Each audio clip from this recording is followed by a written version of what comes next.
cours de la télévision à Cocody. Le directeur général de la RTI offre des muguets de fleurs aux femmes de la maison.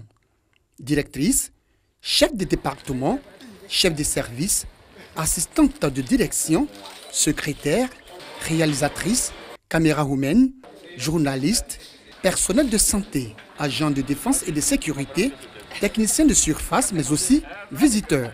Tous ont reçu des mains du premier responsable de la RTI une rose. Ce geste de Fosseni Dambélé s'inscrit dans le cadre de la Journée internationale des droits de la femme, célébrée tous les 8 mars de l'année. Réunies donc au chapiteau de la RTI, elles ont reçu les hommages de leur patron. Dans notre société, il faut des hommes, il faut des femmes pour l'harmonie et pour la complémentarité. C'est le rêve auquel nous aspirons. Ce sont les valeurs de chez nous et c'est à cela qu'il faut travailler pour l'harmonie de notre société, le bonheur de nos familles, l'efficacité de nos entreprises. Et je sais pouvoir compter sur chacune de vous pour votre engagement, pour votre sens de la fidélité et pour votre sens de responsabilité. En cette journée internationale de la femme, je voudrais tout simplement vous souhaiter bonne célébration et vive la femme de Côte d'Ivoire et du monde, vive la femme de la RTI. Ce sont des femmes de la RTI toutes heureuses du geste de leur directeur général qui ont tenu à lui témoigner leur reconnaissance. C'est un grand jour. Monsieur le directeur général de la RTI qui donne l'occasion aux femmes de s'exprimer, qui au quotidien va vers les femmes pour écouter leurs désirata, pour entendre ce qu'elles veulent, surtout pour bien travailler. C'est une journée de la femme dans le but de nous faire prendre conscience, voilà, de ce que nous représentons dans la société. Je dis bonne fête aux femmes, les femmes dynamiques de RTI, les femmes de RTI qui sont toujours traitées bien par la direction. Le DG qui est là m'a mis à côté de lui pour vraiment fêter normalement comme une doyenne à la RTI.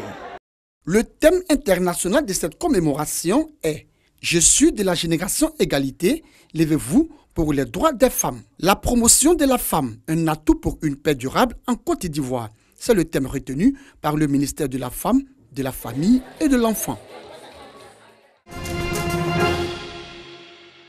Des experts bien connus de l'écosystème financier ivoirien partagent leurs expériences dans le cadre d'une conférence débat sur le rôle d'une caisse de dépôt dans le développement économique et social d'un pays. On a commencé à alimenter la caisse de dépôt depuis l'année dernière. Nous allons continuer cette année parce que nous sommes convaincus de l'importance de cette structure. Je pense que nous mobilisons de l'épargne longue pour financer l'économie nationale. Et à travers la caisse de dépôt de consignation, cette épargne-là pourra être efficacement investie. La caisse des dépôts et consignations de Côte d'Ivoire CDC veut s'inspirer du modèle économique et des expériences de la caisse française.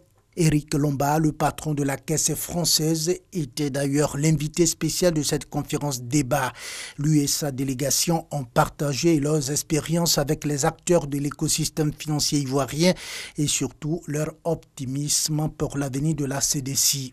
Nos concitoyens ont confiance en nous, ils savent qu'ils peuvent placer leurs fonds chez nous. Et cette confiance, on voit bien qu'elle existe déjà en Côte d'Ivoire. Et ça, c'est quelque chose de très important aussi. L'écosystème a répondu favorablement à notre invitation.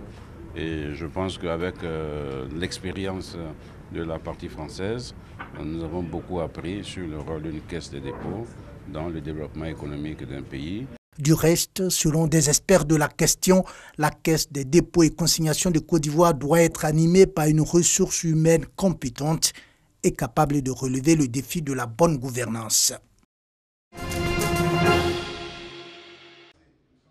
Une vingtaine de gestionnaires d'entreprises de transport et une centaine de conducteurs routiers sont en formation à Yamoussoukro. Un renforcement des capacités qui s'inscrit dans le cadre du projet de modernisation du secteur du transport, PAMO7. Projet pour améliorer le développement institutionnel, le renforcement des capacités des acteurs et le renouvellement du parc automobile. Un chef d'entreprise, c'est quelqu'un qui doit, au bout de son entreprise, être capable non seulement de rentabiliser son entreprise, mais d'être un agent de développement parce qu'il va employer des jeunes. Et c'est tout ça qui concourt à la Côte d'Ivoire nouvelle. 10 jours durant, ces gestionnaires d'entreprises de transport et conducteurs routiers vont recevoir des rudiments nécessaires pour professionnaliser le secteur du transport. Avant, jamais la formation nous montre de s'organiser, on n'était pas organisé comme ça. Donc je crois qu'avec cette formation, on a vu qu'avec l'organisation, on peut beaucoup avancer, on peut faire plus mieux que ça. Donc comme pour la gestion des gens, la gestion de la société, en fait une organisation bien faite en tout cas. Le projet d'appui à la modernisation du secteur du transport est financé par la Banque mondiale et l'État de Côte d'Ivoire à hauteur de 25 milliards de francs CFA. Sur l'ensemble du territoire national, ce sont 1500 gestionnaires d'entreprises de transport et 3500 conducteurs routiers qui seront formés. Le projet permettra l'achat de 300 camions et autres types de véhicules pour le renouvellement du parc automobile.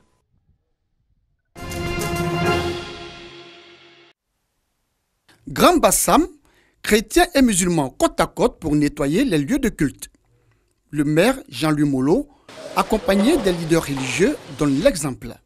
Une église et une mosquée ont reçu un coup de balai à l'occasion de cette opération citoyenne. Avec eux, les fidèles des différentes confessions religieuses. Nous voulons dire aux autres qui pensent qu'à Bassam, il y a des problèmes interreligieux, des problèmes de cohésion sociale, des problèmes d'entente, qu'il n'en est pas question. Que nous vivons ensemble et que nous faisons les choses ensemble pour le mieux-être des populations de Grand Bassam. Je souhaiterais aussi que les Ivoiriens prennent l'exemple sur cette action. À ma connaissance, c'est une première fois dans l'histoire de la ville de Bassam qu'un maire pose ce genre d'action. Je suis sûr que M. le maire a introduit quelque chose et il va aller un peu plus loin. La Côte d'Ivoire va s'inspirer de son exemple. Pour le premier magistrat de Grand Bassam, patrimoine mondial de l'UNESCO, cette opération vise à assainir la cité. Grand Bassam est une ville multiculturelle par excellence où toutes les religions, toutes les ethnies cohabitent en bonne intelligence depuis l'époque coloniale. Et c'est ce vivre ensemble que nous voulons préserver et valoriser. Le deuxième message, c'est un message de service.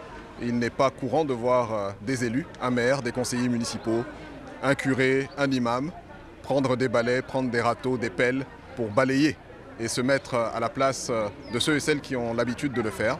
Donc c'est un message dans le sens du service pour dire que les responsables que nous sommes au service de nos populations et non l'inverse. Le maire Jean-Louis Molo entend poursuivre cette action de nettoyage et d'assainissement des lieux de culte dans d'autres églises et mosquées de la ville. Maison de l'entreprise du plateau, ce mercredi, Joseph Aka Angui, époux de l'ex-maire de Port-Boué, reçoit les derniers hommages de ses parents et proches. Ex-ingénieur agronome, Joseph Aka Angui fut membre du Lions Club International. Il appartenait au district 403A2, en présence de la grande famille, Christiane Duncan, gouverneur du district 403A2, rend un vibrant hommage à l'homme. Retenons que c'était un homme aimant, un homme simple, un homme cultivé, un homme rassembleur. La famille sache que leur père n'a pas vécu inutile, que leur père a laissé des amis, un bon souvenir, il a semé la bonne graine et donc la récolte lui est favorable et qu'il a combattu le bon combat, il a terminé sa course. Membre du Lions Club International, ils sont venus de plusieurs pays pour apporter leur soutien à la famille de feu Joseph Aka Angui. C'est un grand homme que la famille Aka Angui perd. C'est un grand homme, c'est un grand lion que la famille internationale du Lions perd. Mais c'est un homme exceptionnel qui, de son vivant sur la terre des hommes, aura su nous montrer des qualités humaines. Décédé le 28 janvier dernier, Joseph Aka Angui avait 90 ans. Son départ laisse un grand vide au sein de la famille inconsolable du Lions Club International.